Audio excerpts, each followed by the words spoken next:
There are two types of students in the world. Here's student A. They've been studying for 6 hours, are on their third cup of coffee, and have spent the entire night highlighting notes, rereading textbooks, and doing flashcards. Now meet student B.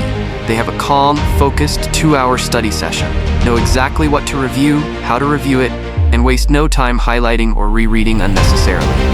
Come exam day, you can probably guess who performs better. It's me, by the way. Wait, how? You studied 4 times longer than I did. Well, in this video, I'll teach you how to study smarter, not harder, and get better grades. I graduated as the valedictorian of my high school and later double majored at MIT. This isn't to brag, but to provide some context. In high school, I took 11 AP classes, peaking with 5 in my junior year. At MIT, I decided to double major late, meaning I had to manage a heavy course load while maintaining high grades. Efficiency became my best friend. My first tip is to stop obsessing over the number of hours you study. Many students focus on study time instead of study quality.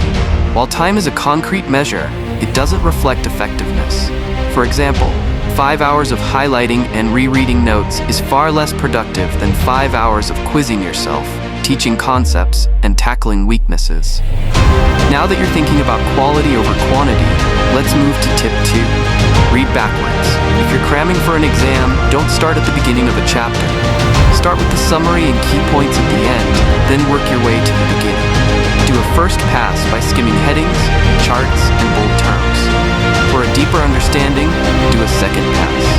Read the first and last paragraphs of each section while skimming the middle. Only if time allows should you read every word. Tip 3. Batch your tasks. Switching between unrelated tasks, e.g., math problems to essay writing, costs you time and focus. Instead, group similar tasks together. For example, do all your math and science work first, then tackle essays. This minimizes mental transitions and saves time. Tip 4. Set constraints.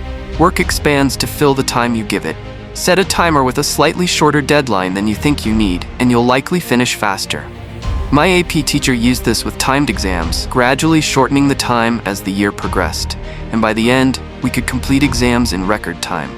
Tip 5. Leverage AI. Tools like Grammarly can help brainstorm ideas, draft outlines, and refine essays, saving time and boosting quality. Tip 6. Don't get stuck. If you encounter a problem you can't solve, move on.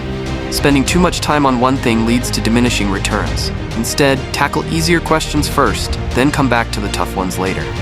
Tip 7. Prioritize fixed tasks. Start with straightforward tasks like making flashcards, which take a predictable amount of time. This prevents more open-ended tasks like essay writing.